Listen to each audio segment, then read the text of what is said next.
விஜய் தொலைக்காட்சியில் ஒளிபரப்பாகிற அழகே அழகு சீரியல் ரசிகர்களுக்கு ரொம்ப ரொம்ப ஃபேவரட். ஸோ இதில் ரேவதி கதாபாத்திரம் பண்ணுறவங்களுமே பயங்கரமான ஒரு ரீச் அடைஞ்சிருக்காங்க. சமீபத்தில் இன்டர்வியூவில் எப்படி இந்த சீரியல் வாய்ப்பு கிடைச்சிது அப்படின்ற மாதிரி பகிர்ந்திருக்காங்க.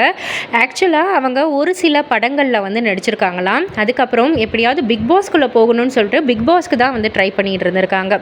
பட் ஆனால் அந்த டைமில் வந்துட்டு அதில் வாய்ப்பு வந்து கிடைக்காம போய் தான் பிரவீன் சார் வந்து சொல்லியிருக்காரு, இப்போ வந்து நீங்கள் நோன் ஃபேஸ் கிடையாது, ஸோ அதனால் வந்துட்டு முடிஞ்ச அளவுக்கு புஷ் பண்ணுற அளவுக்கு நான் வந்து புஷ் பண்ணுறேன் அப்படின்ற மாதிரி வந்து சொல்லி பிக் பாஸ் முடிஞ்சதுக்கப்புறம் ஒரு சீரியல் எடுக்கிறேன், நான் அதில் வந்து உங்களை கொண்டு வரேன் அப்படின்னு வந்து சொல்லி அதுக்கப்புறம் இந்த ஒரு வாய்ப்பு கிடைச்சிது.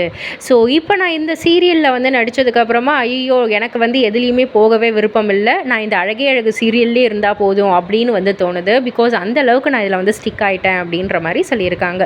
இதை பற்றி நீங்கள் என்ன நினைக்கிறீங்க, உங்களுடைய கருத்து என்ன அப்படின்றத கீழே உள்ள கமெண்ட் பாக்ஸில் குறிப்பிட்டு சொல்லுங்கள். மறக்காமல் சேனலை சப்ஸ்கிரைப் பண்ணி பக்கத்தில் உள்ள பெல் ஐக்கானை கிளிக் பண்ணிவிடுங்க.